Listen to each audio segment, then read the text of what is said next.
তো আজকে হচ্ছে সোমবার, বাড়িতে নিরামিষ রান্না করব। তো তার জন্য এখানে আলু আর পনিরটা কেটে রেখেছি, পনির আলুর তরকারি করব।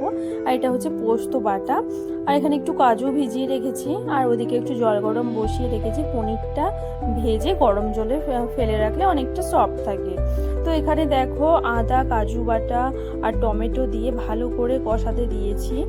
আর এদিকে ঝিঙে আলু পোস্তটা বসিয়ে দিয়েছি। একটুখানি ফোড়ন, শুকনো লঙ্কা আর ঝিঙে আলু দিয়ে ভালো করে একটু ভেজে নিচ্ছি। তো এই দিদিটা আমাকে কাজে প্রচুরভাবে হেল্প করে। আর এদিকে দেখো একটুখানি দুধ গরম করে নিয়েছি। তো এখানে মশলাটা দেখো তেল ছেড়ে দিয়েছে, আরও কিছুক্ষণ কষাবো। আর এদিকে পোস্ততে আমি পোস্ত বাটাটা দিয়ে দিয়েছি।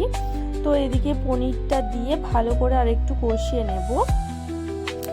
তো একটু কষিয়ে নেব অল্প একটুখানি জল দিয়ে। তো এদিকে দেখো ঝিঙে আলু পোস্তটা আমার হয়ে গেছে, নামিয়ে একটুখানি দুধও দিয়েছিলাম। তো তারপরে এখানে দেখো একটুখানি ঘি ছড়িয়ে দিচ্ছি।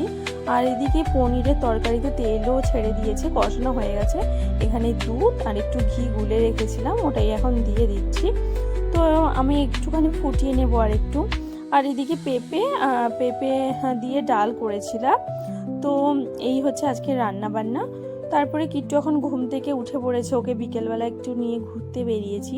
কাছেই একটা ফুচকা দোকান বসে, ওখানেই যাচ্ছি আজকে ফুচকা খেতে, অনেক দিন খাওয়া হয়নি, তো ভাবলাম যাই আজকে। তো এই যে দেখো ফুচকা এখন খেয়ে নিচ্ছে, আর কিট্টু একটা ফুচকা নিয়ে ও কেমন কামড়ে কামড়ে খাচ্ছে। তো ভিডিওটা আজকে এখানেই শেষ করছি।